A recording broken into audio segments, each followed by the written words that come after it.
ever have those days where your energy crashes, your focus is nowhere to be found, and productivity feels impossible? Yeah, me too. Running on empty, struggling with motivation, and feeling totally burnt out, it is the absolute worst. That's why I use Alter Nutraceuticals. These supplements have been a lifesaver for me on days when I just don't have it in me. They help boost focus, productivity, and fat burning while supporting weight management and cognitive health. And the best part, it's all natural energy. No jitters, no crashes, just real results. If you're ready to finally feel in control of your energy and performance, head to alternutraceuticals.com and make sure to use the code GOALPRENEUR for 10% off your order. Trust me, your future self will thank you. You're listening to the Goalpreneur podcast with Courtney Spaeth, the go-to place for ambitious and driven female entrepreneurs looking to elevate their business and life.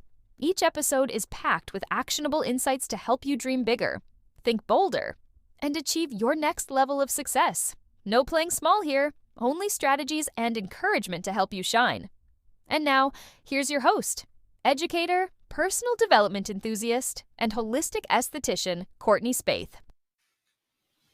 Hello, beautiful goalpreneurs. I'm Courtney Spaeth, your host, and I am joined today by Claudine Francois. She is a board-certified functional medicine and holistic health practitioner. Claudine, I am so glad that you're here. I'm excited for this conversation that we're going to have. It's going to be super insightful and very informative, and I'm like wanting to pick your brain so bad about so many different topics, but we'll try to reel it in today. So thank you so much for being here. Oh, thank you for having me. I'm excited too. Yeah, I just got goosebumps. So it's going to be a good one. I know it. So let's start off. Let's talk about your journey because you were a former CFO. So CFO, financial officer, right? Chief Financial Officer, CFO. So let's talk about that journey because now you've transitioned completely into the health. I was going to say health and holistic together, the functional medicine field. So let's talk about that big switch. Yeah, it does sound like a big switch when you say it, right? But what I've come to realize is that the reason why it was a natural switch for me was because when I was doing financials, when I was doing accounting, because I was in corporate for 20 years. And then I had my own CFO consulting business. And what I realized is that when I was doing the financials, I was doing strategy for a business. And now I'm doing strategy for health. But the way I got here is that I went through my own health journey, right? I had my own health issues because when you're in corporate, anyone who's in corporate knows it sucks the life out of you, right?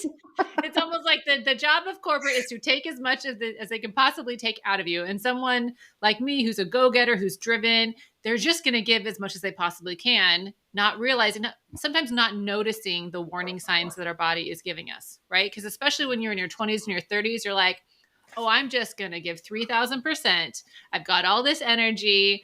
And then all of a sudden your body's like, maybe not so much. Maybe you want to slow it down a little bit, dial it back. So what was happening to me is that I started getting these little nigglings, right? These little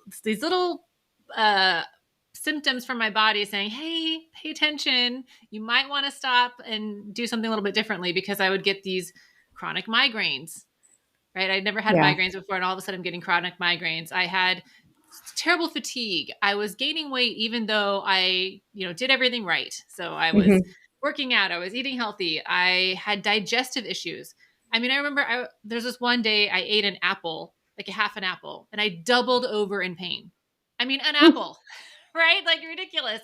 So these things were my new normal. And I started to have to look at what is going on in my body. What is my body trying to tell me that I'm not that the general typical eat healthy, work out, those types of things, get enough sleep. What are those weren't doing it for me.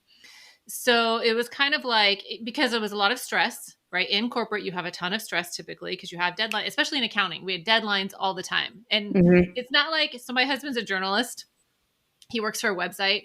And if he doesn't make a deadline, it's like, oh no, the story about this car doesn't go up because he's an automotive journalist. Whereas if I didn't make a deadline, people don't get paid. And people get really pissed when Oh yeah, they don't get that's paid. a big deal. Yeah. So it was just this constant stress, which in the beginning, it was exciting, right? I was fueled by the stress. I'm like, yeah, let's do it. You get this adrenaline rush.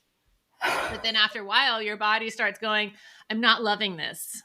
So I, of course, when I started having the migraines, starting having the digestive issues, I did what most people do, which is go to the doctor, right? Mhm. Traditional Western medicine, go to the doctor. They want to give you a pill. And so Yeah. the doctor said, oh, you have migraines. I want to give you this migraine pill. So I went away. I had my next migraine. I took the pill.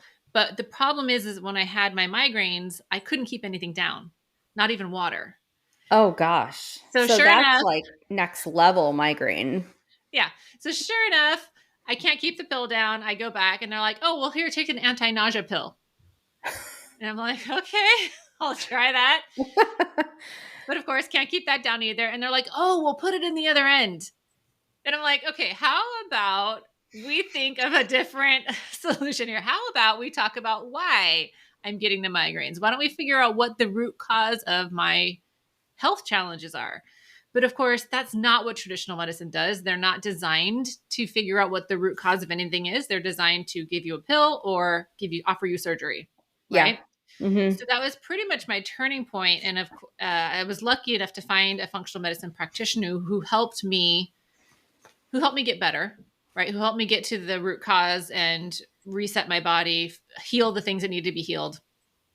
Because of, what had happened was because of that chronic stress, it was kind of this cascade of problems that created the digestive issues, the hormonal imbalances, the nutrient deficiencies, everything that was going on, the leaky gut.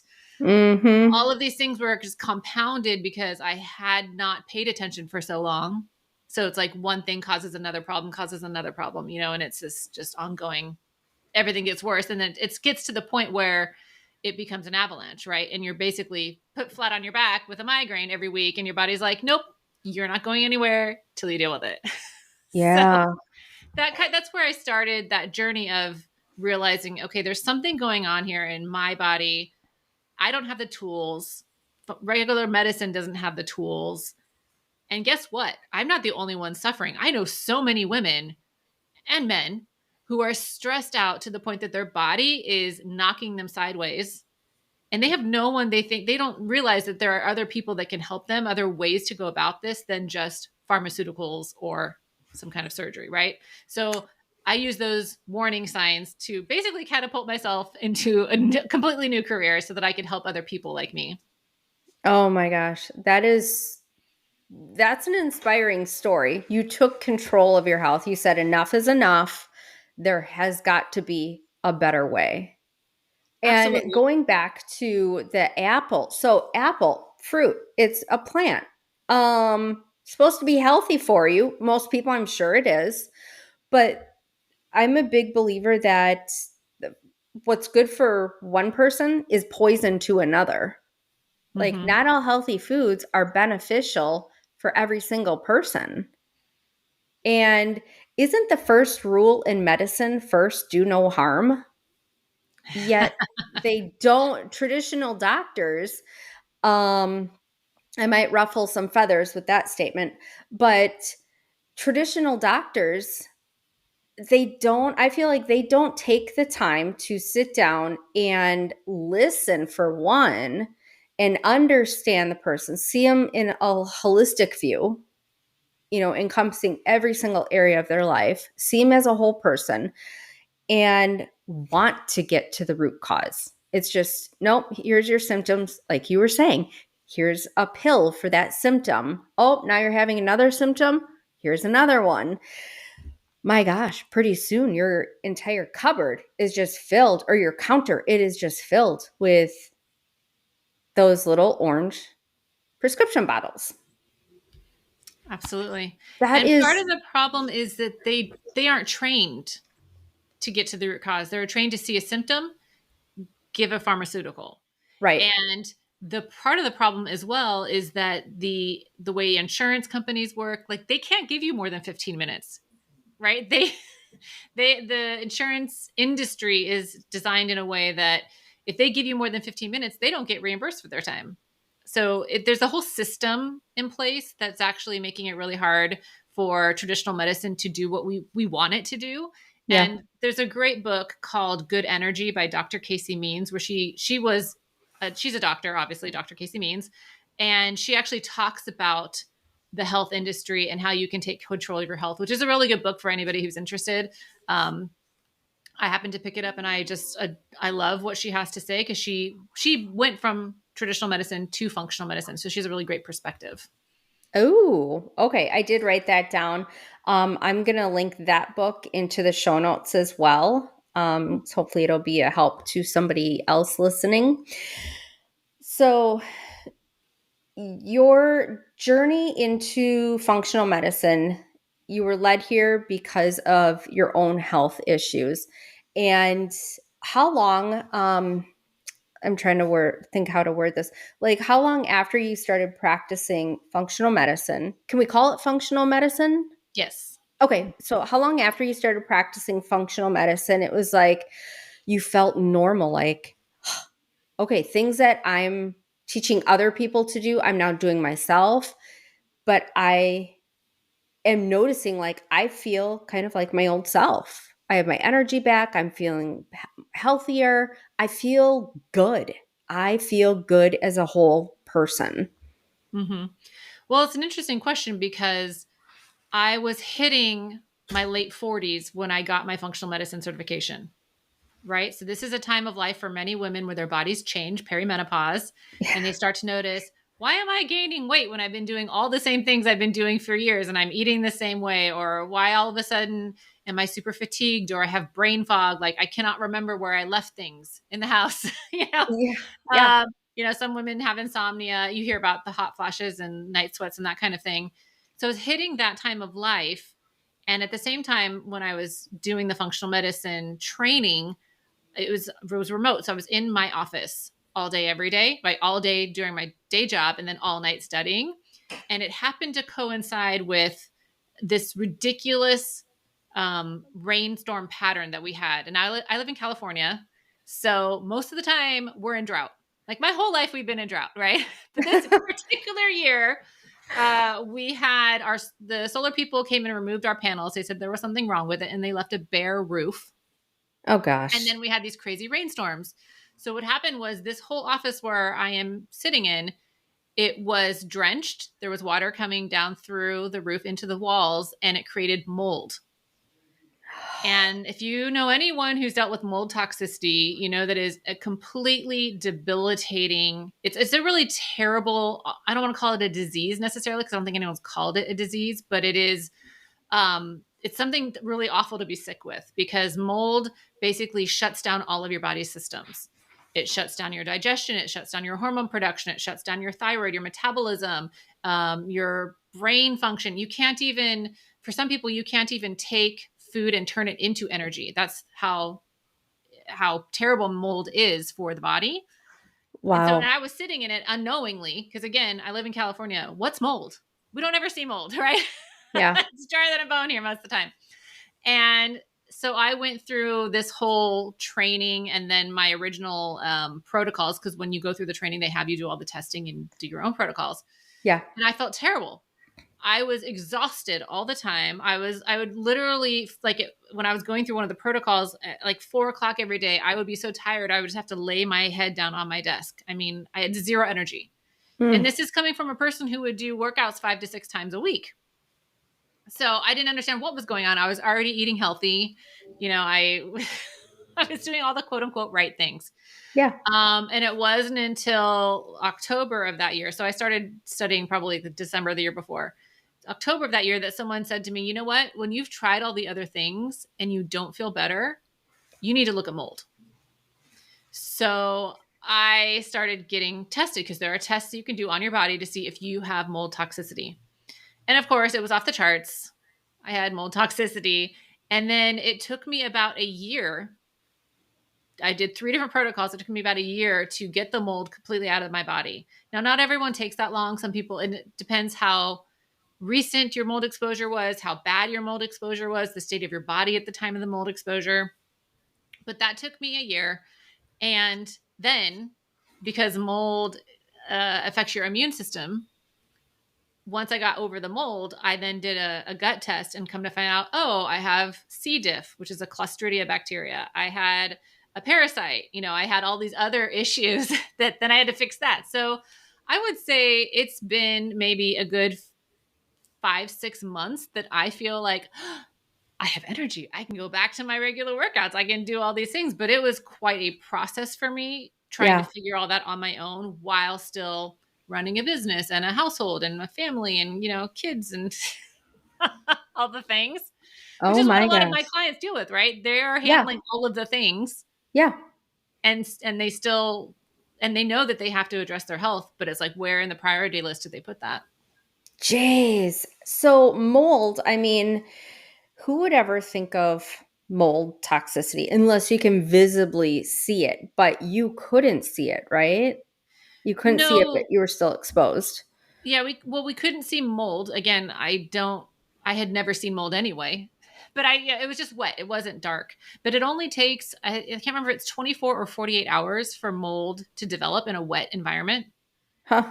And 46% of houses in the US have mold. So a lot of us are being exposed. Now, not everyone in the house will feel the same way, right? Some people may not have an issue with it. Depends again on their how healthy were they to begin with, like how run down was their body, was their immune system able to handle it and fight it off. Yeah. So if you have a house full of 4 people, maybe one has chronic migraines or some kind of issue. One has fatigue or insomnia or something, and then like 2 don't have any obvious symptoms, or like maybe somebody has like nasal issues, right? They're Hmm. sneezing all the time or they're congested. So you never know how the symptoms are going to present themselves. The symptoms for mold sometimes mask themselves as fibromyalgia. People will have these like phantom pains all over their body and they get misdiagnosed with fibromyalgia. So it's crazy how pervasive it is and how misunderstood it is, especially by Western medicine. Oh my gosh. Okay. Well, I'm not a hypochondriac, but as I'm listening to you talk about symptoms, I'm like, I have that. I have that. I have. Oh my gosh, I must have mold. I mean, we live in Florida now. We have a brand new house, but I mean, there could potentially be mold in here. I have no idea. But Mm. is that something that you think everybody should be tested for? Some Is that practitioners is would that like a say, high priority? yeah, some practitioners actually run the OAT, the organic acid test, with every client, which is what we use. One of the tests we use to determine if somebody has mold toxicity. Because the clients I work with usually have uh, a range of other symptoms, there are 3 other tests that I run automatically. And then I do a questionnaire to determine, they call them symptom clusters. If you have so many symptom clusters, you are more likely to have mold toxicity.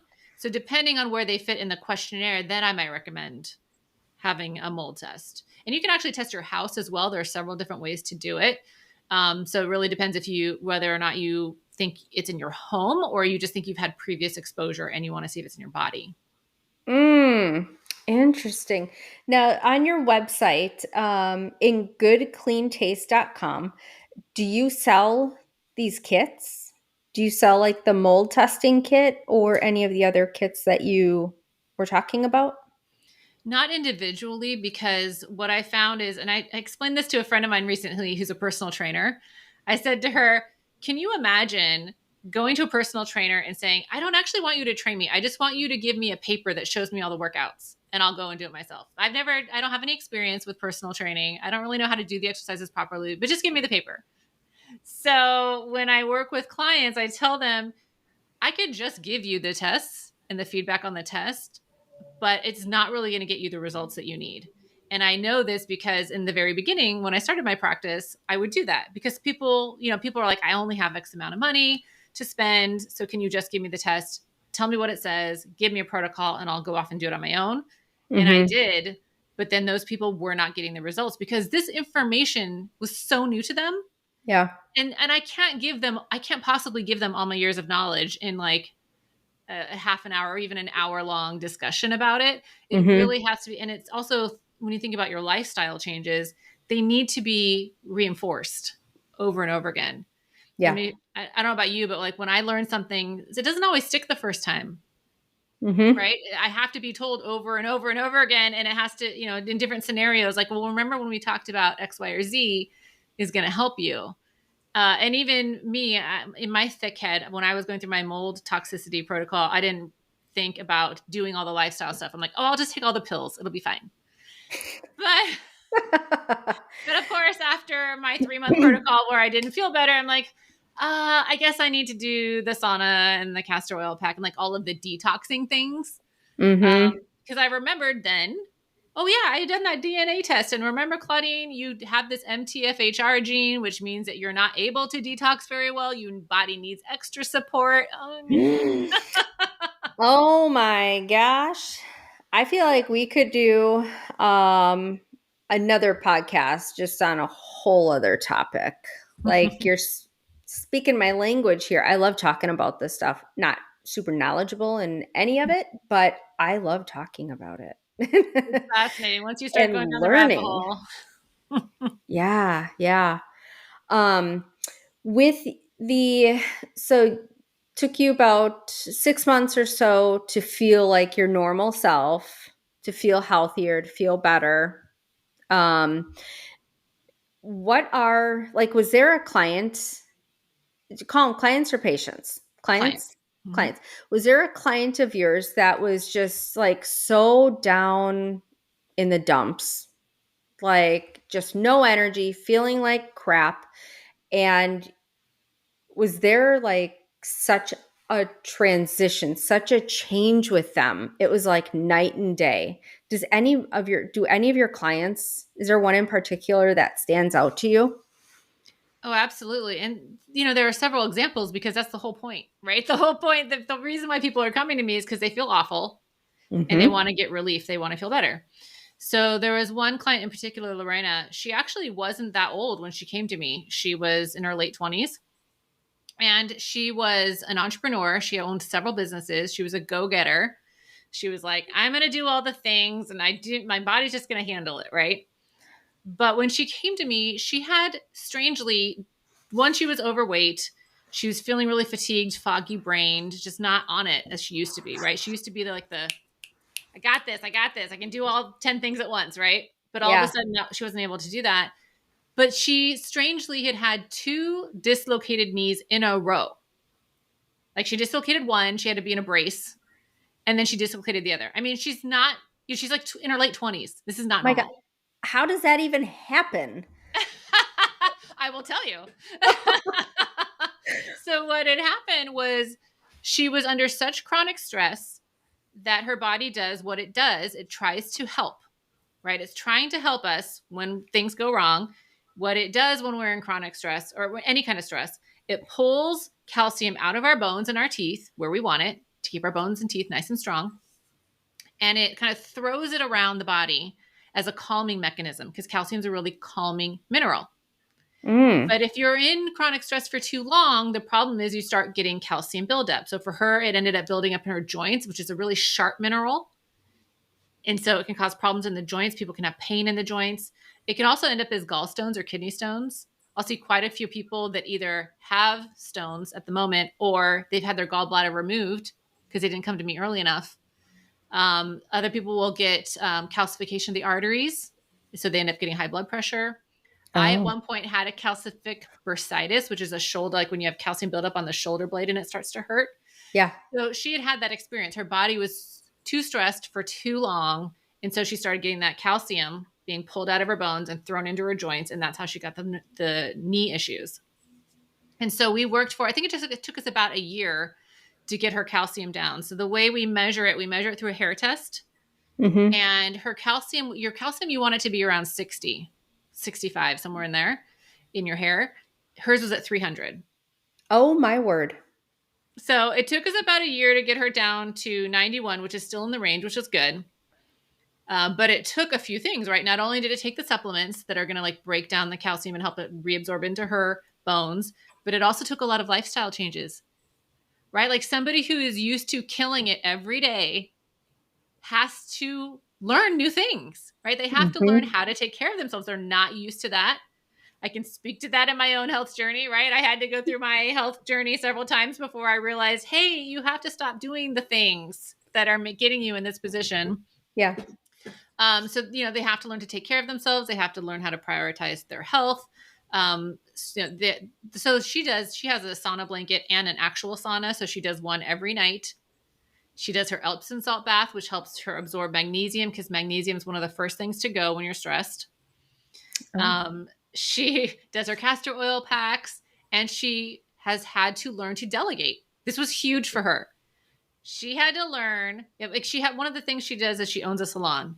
She was doing all the things at the salon, like all the admin stuff. And I was like, you do not need to be doing accounts payable. You're the freaking owner of the salon. You do not need to be doing all the accounts payable. Have somebody else enter the checks. Okay. You can sign off on them. That's fine. You want to review stuff. Here's my CFO hat coming on. Like, you do not need to be doing all this stuff. So delegating was huge for her. Learning to say no and holding her boundaries was another big thing, because she would say yes to everything, everyone, all the time. How many of us have done that? Totally guilty. Same. I'm pretty sure everybody is. Right? So we worked through a lot of that. So it isn't just running a test and getting a supplement protocol. It is about what are the things that you're doing in your life that are contributing to this problem in the first place. Oh my gosh. I always said that because I'm like taken back. I know it's going to come out like super creepy, like a whisper of, oh my gosh. But wow. I mean, when you think of younger people, it's like they're so vibrant, they're so full of energy. What health problems, honestly, could they have? Like, they have everything going for them. And just wait until later life, wait until that 40 decade, and then you're going to see a whole host of problems. But how many people really think about their health when they're in their younger 20s? I know I didn't. And I'm suffering now, now that I'm in my mid to late 40s. But when you were talking about that client and being a salon owner, I owned a salon. I was a practicing esthetician. So I'm in the treatment room, killing it, working back to back, 10 to 12-hour days sometimes.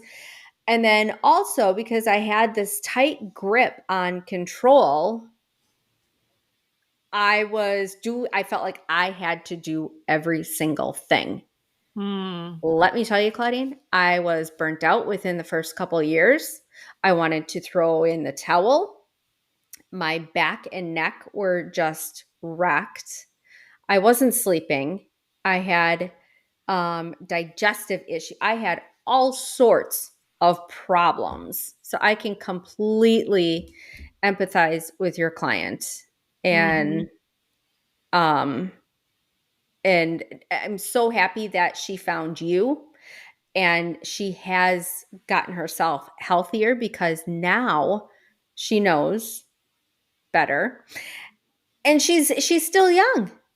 She has the rest of her life to enjoy, instead of letting everything build up, like what you were talking about earlier, letting symptoms build up and just having it compound. And then midlife, later in life, then it's like, oh boy, we have a master disaster on our hands. And now it's going to, who knows how long it's going to take to correct it. Well, it's really interesting because at one point I had a father and a son come to me. And so you get to see the progression, right? The father had insomnia for 30 years. And then the son, who is now 30, comes to me. He has insomnia. And now he's recognizing it earlier. He's seeing, oh, my dad has dealt with this for 30 years. He's taken all the drugs. He's gone to all the doctors. He's had no relief, and it's compounded, and it's resulted in multiple other issues in his body. So I'm going to take care of this now. So the son comes to me first, and he, he's young. His body rebounds really quickly. 6 months in, well, actually earlier than that, probably 3 or 4 months in, he starts sleeping better. But by the end of the 6 months, he's sleeping great. Right? So I think about 3 months in, when he starts feeling better, he tells his dad, you have done all of the things and nothing has worked. You need to go see Claudine. So then I see his dad. But of course, his dad has been dealing with this for 30 years. He hadn't found someone like me to work with. And so his body had a lot more problems, right? He had a lot more gut issues. He had hormone imbalances. He had his minerals were shot, and minerals are like the tugboats in the body. When you don't have them, nothing gets where it needs to go. Mm. So he had a lot of these challenges. So for him, of course, it took longer for his body to repair because he had been dealing with it longer. But that is an interesting, to your point of, gosh, who thinks about it when they're young? And then if you don't think about it when you're young, it compounds. And when you're older, you have so many more issues. That was a perfect case study because they were very similar genetically. Yeah. They had very similar life experiences, except one had done it for 30 years and one was coming in early. And you got to see how much differently it showed up in their bodies and how much easier it was for one person to feel better. Interesting. So now do you just deal with like the gut imbalances or detoxing? Is there ones, do you deal with everything? Do you see everything in your practice, or are you focused in more on just one, like one general area? Well, the thing with the body is that your systems don't work in a vacuum, right? So in traditional medicine, they are very siloed. You have a heart doctor, you have a gut doctor, you have an endocrinologist, Yeah. everyone has their own specialty.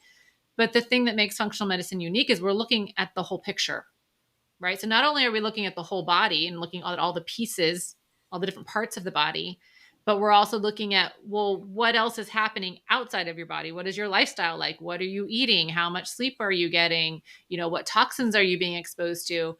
Because all of these are affecting your body Hmm. and how your body can perform. So to answer your question, there are certain tests that I like to run that give me this kind of big overview. I like to run the hair tissue mineral analysis test, which tells me, do you have any mineral imbalances? So the main ones are calcium, magnesium, sodium, and potassium. Because if those aren't in the right amounts or the right ratios, things are literally not able to happen in your body. It also tells us if you have toxic metals. So in a state like I live in where it's really dry, a lot of people have elevated uranium, and that can cause all kinds of problems. You've probably heard about people having aluminum toxicity or mercury toxicity.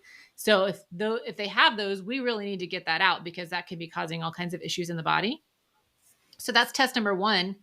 The second test I run is the Dutch, which is the dried urine test for comprehensive hormones, which not only tells me hormones. I'll have people who are older, like older women who are like, I don't need the hormone test. And I'm like, well, but it's not just about the hormones because it also has this cortisol marker. It tells me how long you have been stressed and how it has impacted your body. Because I can see if you're just stressed now, that's called acute stress. I can see that in the numbers. If you have been stressed for so long that it's completely depleted your body, I can see that in the numbers. And Interesting. it also tells us about your melatonin production and some of your some of your organic acids and your neurotransmitters. And then the GI map, which is the gut health one, and that Hmm. has 85 markers as to your gut health. Not only do you have pathogens, parasites, worms, viruses, but also how is your digestion working? Are you able to absorb fats? Are you able to absorb protein? How well functioning is your immune system? Do you have leaky gut? Do you have intestinal inflammation? So this gives me, all of these tests together give me a good picture. And Yeah. then some people might need another test here or there. Like let's say they need a food sensitivity panel, or let's say they're really depressed or anxious and they want a neurotransmitter panel so that we can give them some relief while we work on the gut. Because 80%, like 80 to 90% of the neurotransmitters are made in the gut. So once you Hmm. work on the gut, the neurotransmitters come back online. But if someone has an acute issue, like they're really anxious, they're really depressed, you want to work on the neurotransmitters in the beginning. So there are different add-ons, but those three main one give me a nice overview so that I can really determine this big picture. It's kind of like looking at a puzzle. I don't want just a couple pieces of the puzzle. I want the whole picture. Yeah. Because then that really tells me I can do a comprehensive protocol and help the person on a very holistic level. Mm. All right. You've already sold me. You've already sold me. So as you were talking, I was jotting down some questions just so I didn't forget. You were talking about aluminum toxicity, mercury toxicity. So I know with vaccines, I think when we were younger, mercury was in there. Is It that was, yeah. okay? So now, I mean, that's been taken out. Um, I'm sure every household uses aluminum foil. I'm totally guilty of it. I am trying to use up what I have and then get away from that. Because there are better options. But when you're, and I am switching gears just a little bit. So when you're cooking or baking, like aluminum foil, is that safe to use? Or is like parchment paper? I'm sure that's probably better. What do Yeah, you think? I would definitely never have aluminum foil touching my food. So, for example, when I bake on my baking pans, I put parchment paper down first, right? Now, if I am baking something where you want to cover it with aluminum foil to not get burnt, I'll put parchment paper down and then the aluminum foil. But I don't want the aluminum foil touching the food, if that makes sense. So if I Okay. need to wrap something, I'll always have the parchment paper as the first layer. Okay, interesting. I mean, I was having a discussion with my sister about that. My sister and I are just in pretty much a lot of things. We are just complete opposites. Some things we're more in the vicinity of each other, but like aluminum foil, she is so dead set against aluminum foil. And to me, I'm like, oh, it's aluminum foil. How is that going to interact with food? Like it's Hmm. just the correlation wasn't sticking in my mind. But there are chemicals in the aluminum foil. What aluminum? Well, the That's going to be aluminum leaching itself is out. toxic to us. Yeah. And so also you need to look at your deodorant, making sure your deodorant is aluminum free, making Yeah. sure your baking powder. I actually make my own baking powder. I didn't realize it was so easy to just, all you do is combine baking soda and cream of tartar, Oh, interesting. right? So I just put it together. That way you don't have, because some of the, even the non aluminum baking powders will have like cornstarch in them. And I'm like, why do I need all this extra Okay. stuff? I just use Yeah. these two ingredients and I'm good. Yeah. Make it super simple. But the Interesting. problem with aluminum is it can sit on your brain. And so for people who have a family history of Alzheimer's, that's a danger, right? But sitting on your brain in general, we don't want anything sitting on our brain besides No. things that belong in our brain because it can Right. cause all kinds of problems. It's so odd that you just brought up Alzheimer's. My mom, I think 6 years ago, maybe had a stroke, which kind of jump started maybe dementia, Alzheimer's. So I might get it backwards. Alzheimer's is a form of dementia. Is that correct? I am not an expert in this. I know they are connected, but I Yeah. believe you are right. Okay. So I mean, she does, and I do talk about this on my social media, on my platforms, and my podcasts. Like my mom, she doesn't really know who I am. And she's Mm. really she's better with my sister just because they had lived, my mom saw her every day. I was living away. So and my mom's parents and the grandparents, like nobody knows if Alzheimer's runs in the family. My aunts can't tell me. I mean, everybody in our family is fine so far. My mom is the youngest of the three sisters, but my mom had this happen to her. Hmm. So I don't want to get tested. It's kind of ignorance is bliss, maybe. But now I'm like, okay, so we do need to make some huge changes here because I want to, if it does run in our family, I want to try to keep it away as long as possible. So making just little changes here and there, like switching to parchment instead of aluminum, making your own baking, what was it? Baking soda? Powder. Yeah. Baking powder, Hmm.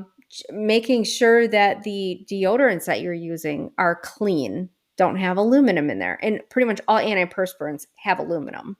Yeah. So there are other options. What was the other question that I had written down?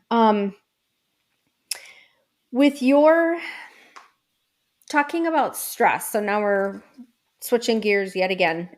When you're talking about stress with clients, do you see mainly, well, first, do you see mainly women in your practice, or is it men and women? Well, I guess men and women from what you had described earlier. Yeah, I mean, most all of my marketing is geared towards women in midlife, but I will work with men as well. Okay. So in terms of you're asking the impacts of stress. Yeah. So what are the like with women in their midlife, mid 40s and older, what challenges do you see women facing, and with stress, how does that react or come out with women? But then also looking at men, is it kind of the same, or do men have a completely different pathway for stress? Yeah, that's a great question. So men and women do experience stress differently and it shows up in their body. In some ways, there are similarities, and in some ways, there are big differences.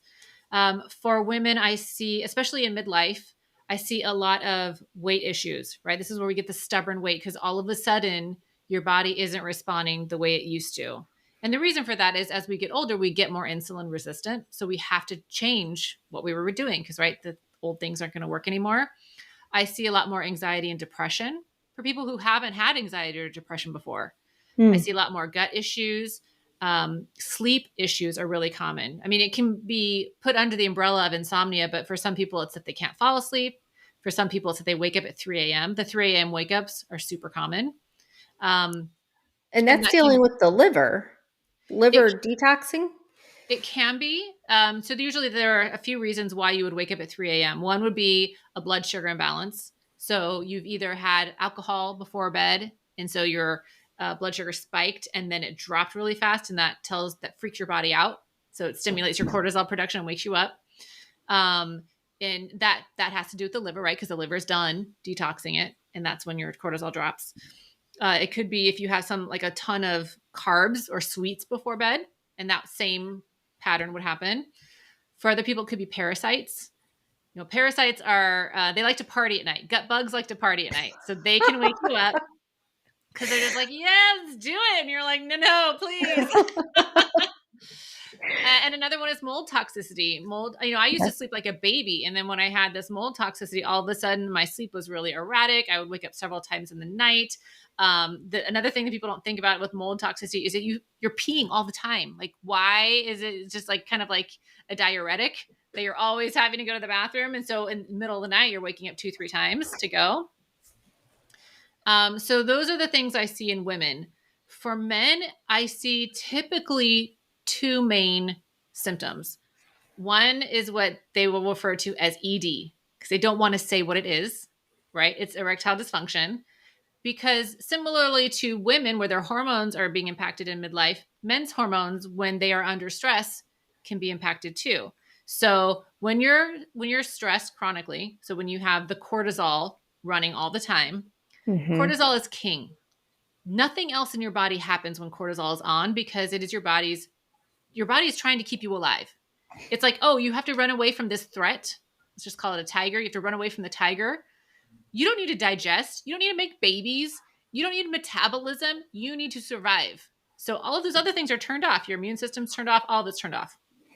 So for men, one of the prime hormones that gets turned off is testosterone, right? So they might have Oh, less motivation. They'll have the ED.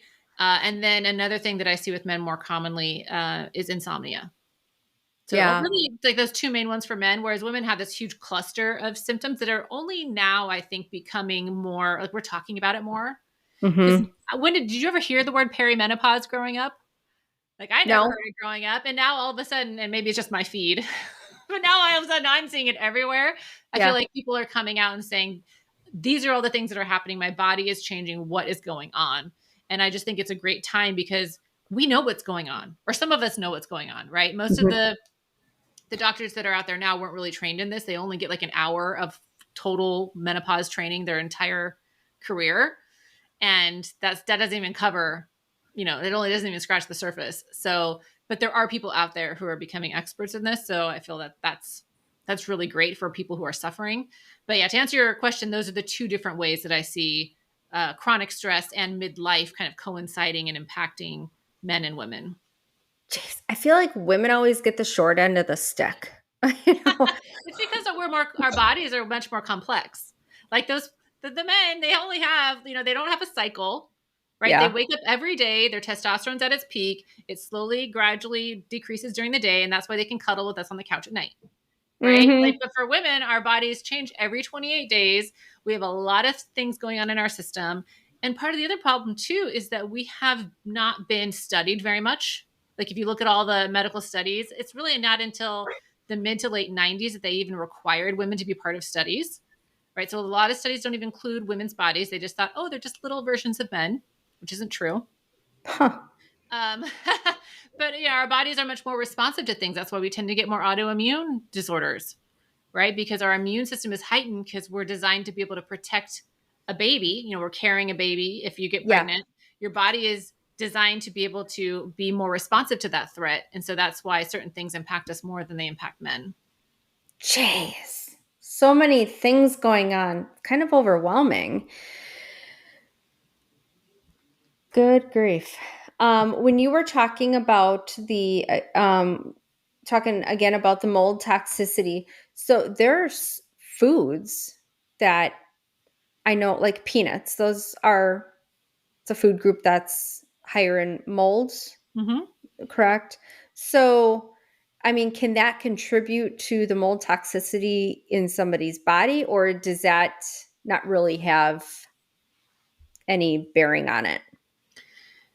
That's a tricky question, and it also depends on who you ask because the types of mold you're getting from food and the degree to which it will affect you partially is dependent on how good your immune system is functioning or how well your immune system is functioning, as well as if you already have mold, as well as if you have a lot of oxalates, right? So those are three different things to consider. So peanuts, coffee, pistachios. People even talk about eating fungus like mushrooms. Yeah. Some people will tell you to avoid those completely during a mold protocol. I do not, partially because when you're doing a mold protocol, there are already a lot of things that you need to avoid. And like my main thing is you need to get enough nutrients for your body to heal. Mm-hmm. Right? If you're not actually getting nutrients, your body is not going to be able to do any kind of repair work. And I know from personal experience that when you start pulling out food groups, it becomes really hard to get enough calories and enough nutrients. Yeah. So when it comes to coffee, there are mold-free coffees that you can get. I think Purity is one of them, but there are several different ones. And soaking your nuts is great. Like I'll make, and I see your face.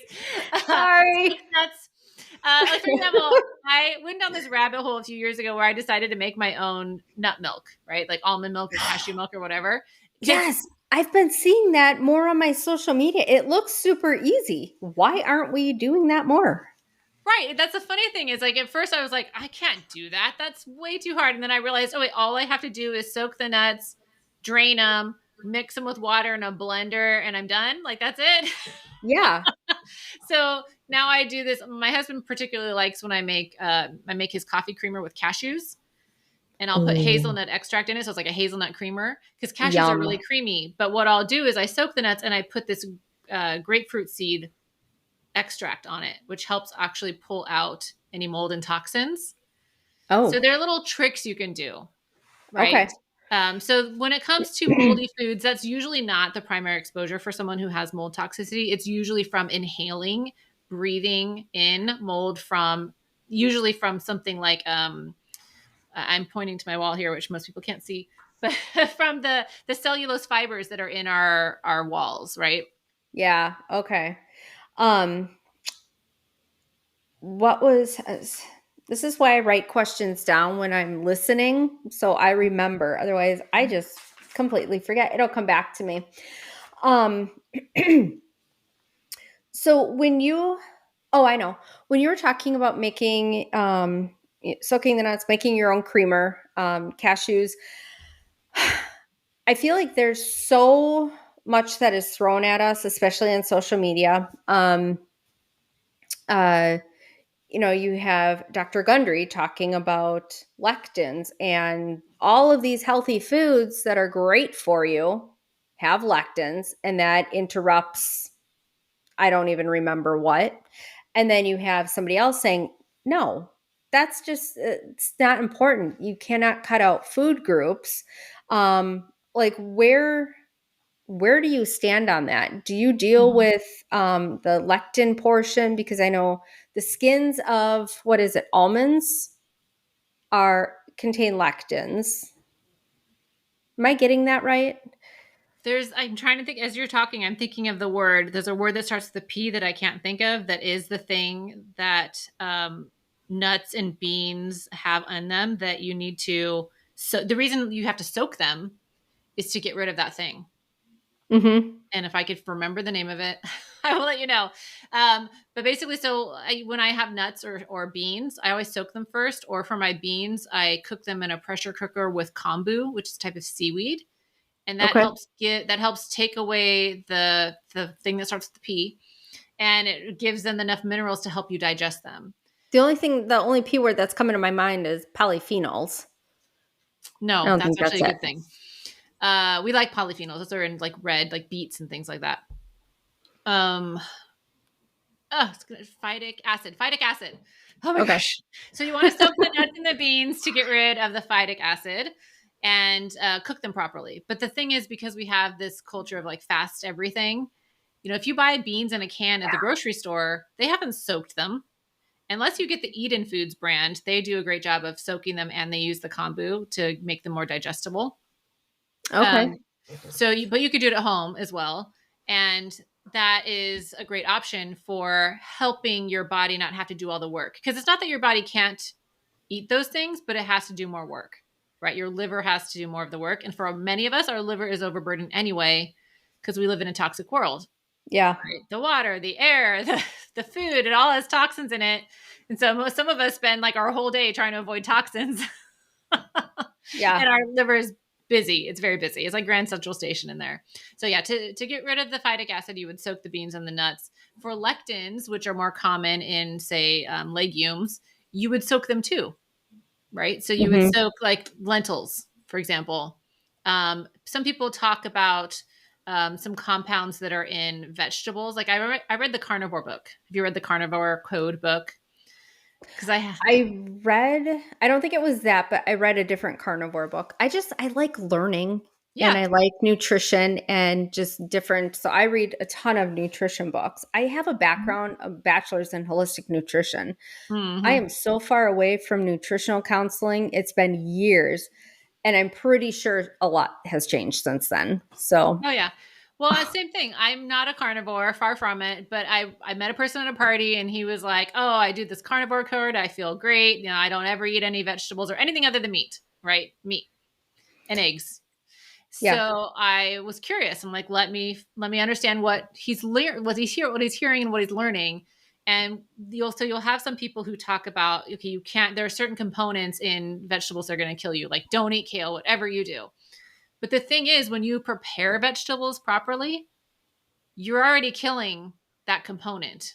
And again, it's another Hmm. word I can't remember, but you're already killing that thing that's in the kale by cooking it.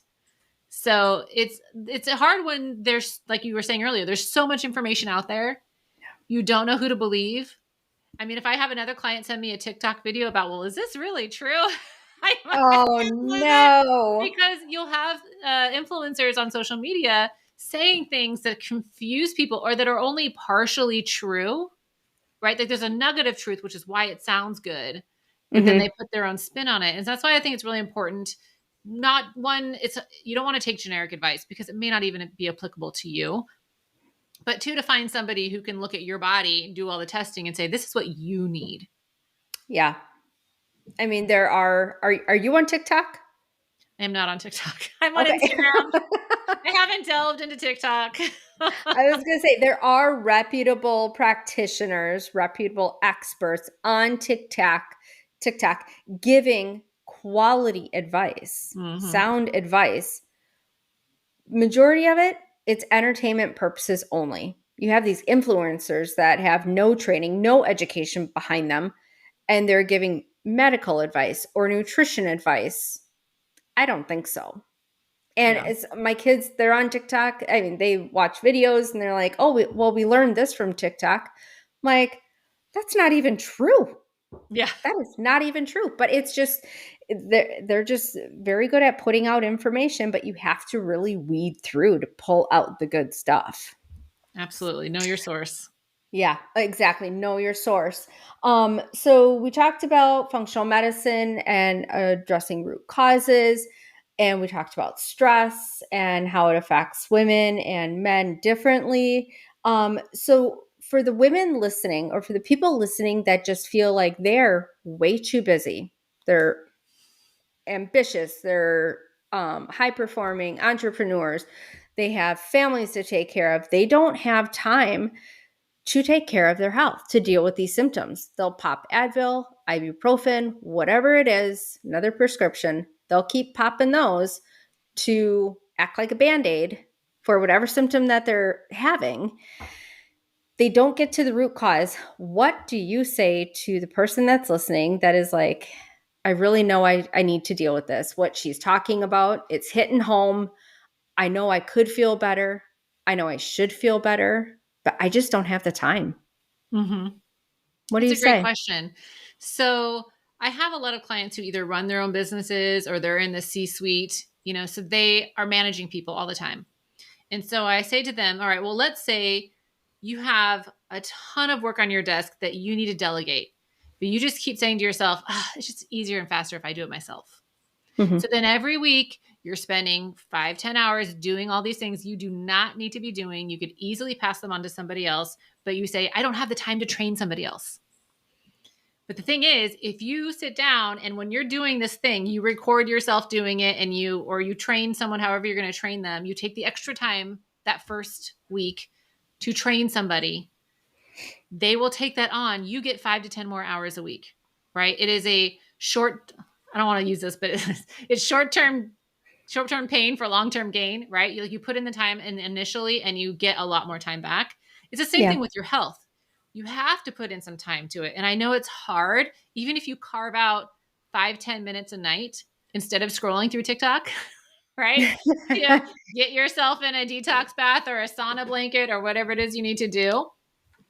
Me personally, I know myself in that I know that I need to work out, but I'm not in love with working out. So I make appointments. Like I sign up for a class where if I don't go, I lose the money.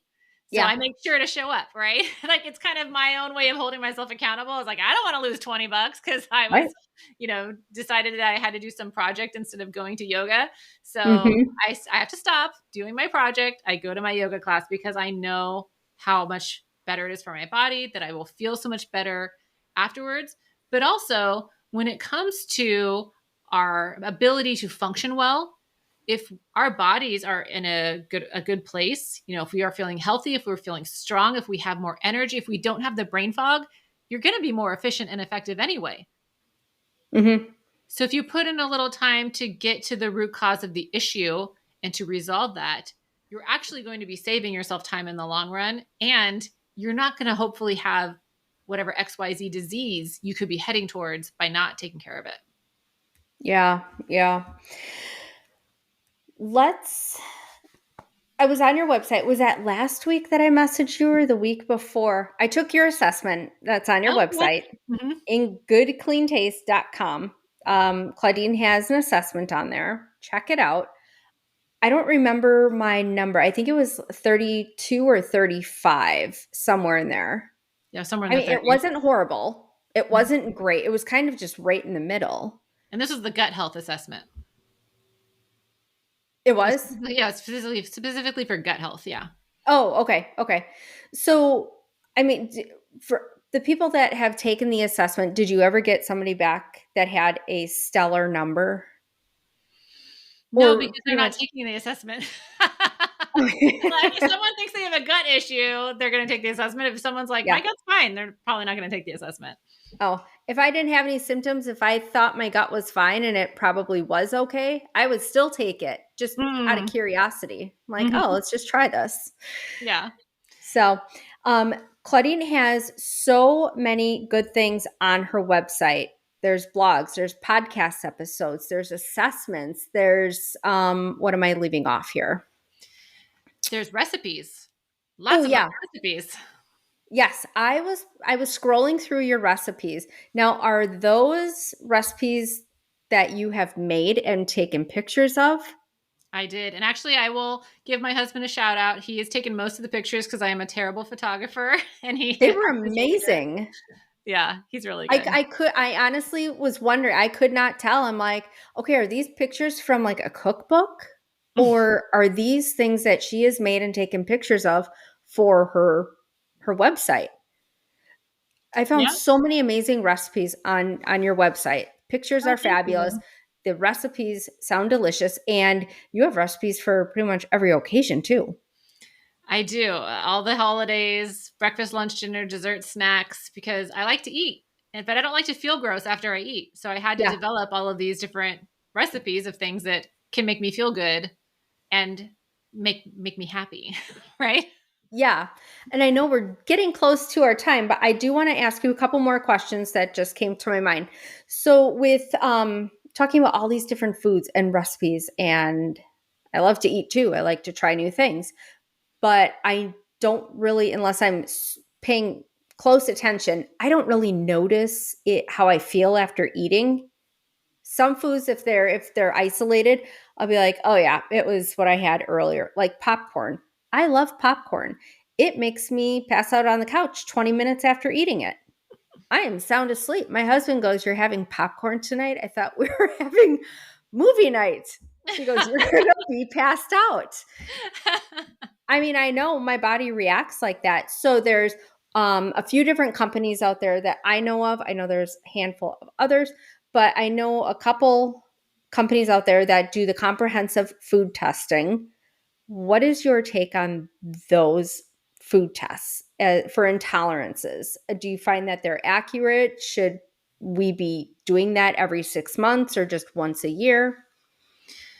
So to answer your question about food sensitivity panels that the consumer can just buy on their own, typically I do not find them to be accurate. They're usually IgG panels. And so what they're doing is you would have had to have eaten that thing recently for it to show up on a test. The type of food sensitivity panel that I run is called an MRT, which stands for mediator release test. And what it is, it's a blood test.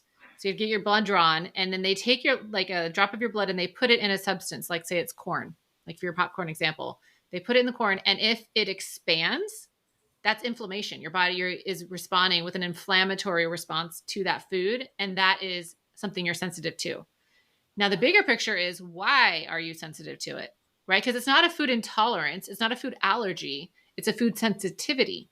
So it's not like how I can't have milk, dairy because I'm lactose intolerant. That's I'm missing an enzyme, right? A food sensitivity is your body has inflammation going on, usually because of something else. Typically, it goes hand in hand with leaky gut. Uh-huh. So it's a piece of the puzzle, but it's not the whole puzzle. Mm-hmm. So that just brought to my mind Eat Right for Your Type Mhm. from Dr. D'Adamo. I think I said that right. Um, have you read his book? Do you know much about Eat Right for Your Blood Type? I have not read the book, no. And we actually, in functional medicine, we learned specifically about different, we call them slow oxidizers versus fast oxidizers versus mixed oxidizers. And Okay. so the tests that we run, because the thing with how you eat can also be dependent on where you are in your health journey, right? So you may be a slow oxidizer right now, but you may be a fast oxidizer later. So we may need to feed you to support your slow oxidation now, and eventually we hope to get you somewhere in the mixed. You don't want to be too fast, you don't want to be just too slow. Mm-hmm. So it really kind of depends. So when it comes to something that's static like that, right? Like it's generic advice for people, and it may be true on a macro level, but it depends on where somebody is in their health journey too. Oh, I didn't know that. That's interesting. Um, so talking going back to my curiosity, I did the Everly Well comprehensive food sensitivity test or food intolerance test. And then I know I'm blood type O. So I had read through Eat Right for Your Blood Type. I've read through that book numerous times. And I had so many questions, so much confusion because I'm like, okay, this is what my blood test is showing. And now this is what that book is saying for these blood types. And there were contradictions on both. Like what showed up as an intolerance for on my blood panel showed up as a beneficial in the book. It's like, well, wait a second. How's that possible? So it sounds like the MRT, I don't even remember what that stands for. It sounds like the MRT is the ideal test to do to really get that sound information to know what's reacting with your body and what you need to cut out for the time being. Exactly. As you go through, hopefully, some kind of healing protocol and address that. So, for example, I've had the MRT. I usually do it once a year. And I have had a ton of things on that MRT, which thankfully I am not sensitive to anymore. Because at one point I was sensitive to garlic, onions, olives, so olive oil, which is in everything. Yeah. Yes. Almonds, basically everything I was eating. And so I had to completely switch over while I worked on my gut issues, and then I could start adding them back in. But when it Mm-hmm. comes to food sensitivities, to your earlier point about sometimes you don't recognize the symptoms right away, like you said with popcorn, you do. But the way that food sensitivities work is like, for example, I used to get migraines and I never was able to correlate it to a thing because it was like I had to reach a certain threshold. So it was gluten. Gluten was giving me migraines, but it wasn't like I eat a piece of bread now and I get a migraine. It was if I ate a lot of bread over several days, then it would reach that tipping point and I would get a migraine. But there's no way I would have known that until I ran the tests, because it's almost like if you think of your body as like this sink with a faucet and a drain. And so you're turning the faucet on with whatever foods it is. If the sink is already empty and the drain's working really fast, like you're detoxing really well, and your body's able to handle it, then you're not going to notice the symptoms. The sink is not going to fill up and Mm-hmm. overflow. But if the drain's going fast, or excuse me, the faucet's going faster than the drain can pull it out, or if Yeah. you already have a sink that's almost full, you're going to start to notice symptoms faster. Oh, yeah. Yeah. I loved this conversation. I 1000% sincerely enjoyed this entire conversation. I have learned so many new things. Like I said, I've never heard of MRT. What does that stand for again? Mediator release test. Okay. Never heard of that.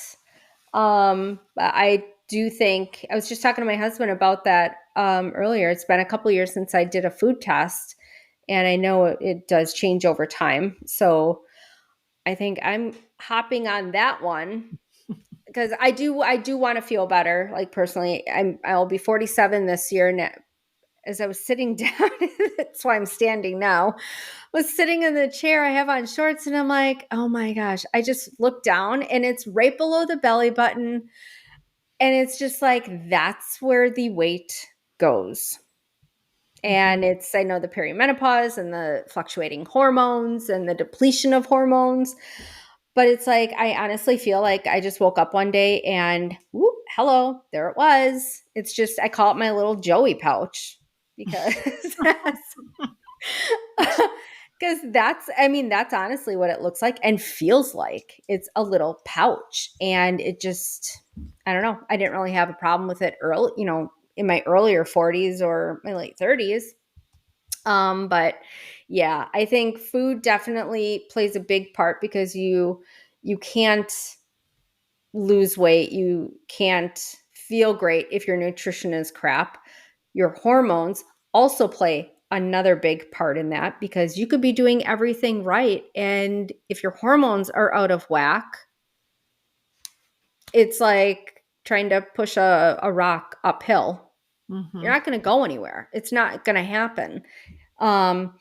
So is there anything on your mind that we hadn't talked about? Because we did talk about a lot of different things. Is there anything on your mind that we didn't talk about that you're like, the audience needs to hear this? They need to know this one thing.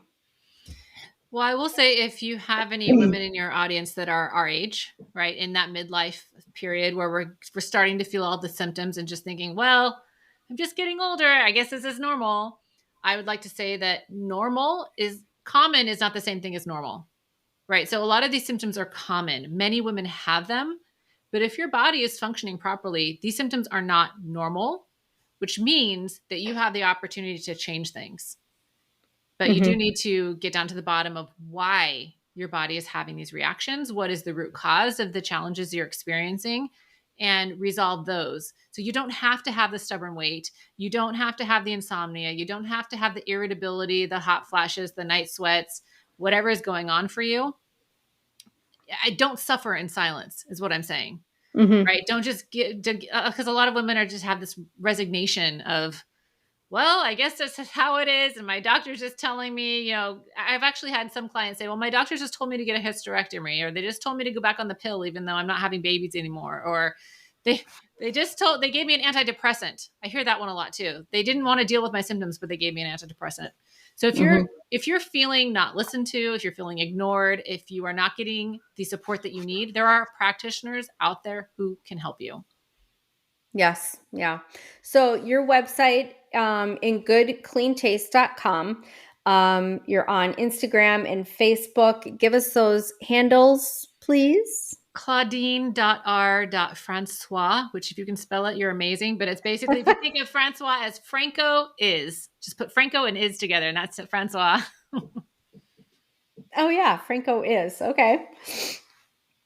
Perfect. And then you are so generous to give my audience a super valuable gift. It is Stop the Crash: How to Eliminate Afternoon Slumps. What is that? Is that an ebook? Is it a checklist? It is an ebook. It's information for those of us who are go-getters. We want to feel better. We don't have time to be tired in the afternoon and just feel like we need to take a nap. This little ebook gives you some tips that will help you stay energized in the afternoon. Really some easy, actionable things. It's not like you have to go crazy with anything. I mean, just really great stuff that you can implement today. Thank you so much for that. I love that. You're welcome. That is amazing. All right, Claudine, thank you so much for being on the Goalpreneur podcast. This was an engaging and inspiring conversation that we had. I definitely want to have you back on the podcast. And I'm not exactly sure what we'll talk about, but I know it'll be amazing.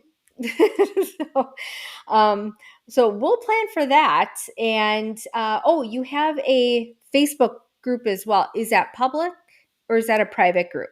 Is a public, yes. Public group. Okay, so Radiant Living Facebook group.